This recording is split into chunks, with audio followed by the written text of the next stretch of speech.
Greetings, QEnergySpa friends. Today I would like to share with you an easy way to remove and change your fuses. To remove the fuse holder, simply turn the fuse holder with your thumb or finger and turn it about 90 degrees to remove it. Careful not to remove the collar behind the fuse holder.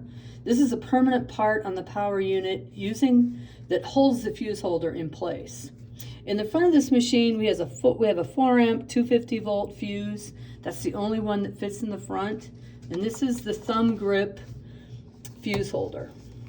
In the back, we have two 2 amp 250 volt fuse holders. And in this machine, we've installed 2 of the screw slot fuse holders.